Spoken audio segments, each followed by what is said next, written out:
ইয়েমেনের রাজধানী সানায় হুতি বিদ্রোহীদের একটি ক্ষেপণাস্ত্র সংরক্ষণাগার ও সামরিক স্থাপনায় একাধিক বিমান হামলা চালিয়েছে যুক্তরাষ্ট্র। মার্কিন সেন্ট্রাল কমান্ড জানায় তারা হুতিদের একাধিক ড্রোন এবং লোহিত সাগরের উপর একটি অ্যান্টি-শিপ ক্রুজ ক্ষেপণাস্ত্রকেও লক্ষ্যবস্তু করেছে।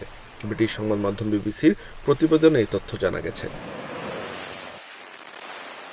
ইরান সমর্থিত গোষ্ঠীটি এর আগে লোহিত সাগর, বাব আল মানদেব প্রণালী ও এডেন উপসাগরে মার্কিন নৌবাহিনীর জাহাজ ও বাণিজ্যিক জাহাজে হামলা চালিয়েছিল বলে জানায় সেন্ট্রাল কমান্ড।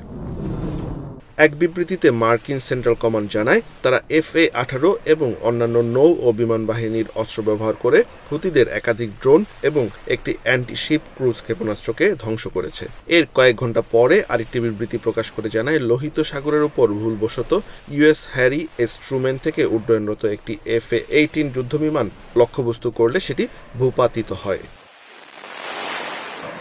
অপরদিকে একটি মার্কিন যুদ্ধবিমান লোহিত সাগরের উপর ভূপাতিত করেছে হুতি। এতে থাকা 2 ক্রু নিরাপদে বের হতে সক্ষম হলেও একজন সামান্য আঘাত পেয়েছেন বলে জানিয়েছে সেন্ট্রাল কমান্ড।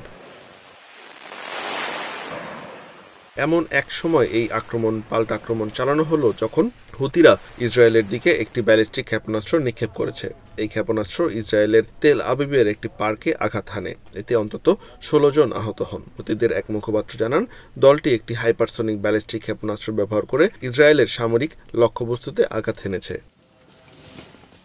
এই সপ্তাহের শুরুতে হুতিদের সামরিক লক্ষ্যবস্তুতে ইসরায়েল ধারাবাহিক হামলা চালায়। হামলাগুলো ইয়েমেনের রাজধানী সানায় অবস্থিত বন্দর এবং জ্বালানি অবকাঠামোগুলোতে আঘাত হানে। হামলায় সালিফ বন্দর ও রাস ইসা টার্মিনালে কয়েকজন নিহত হয়েছে বলেও জানা গেছে।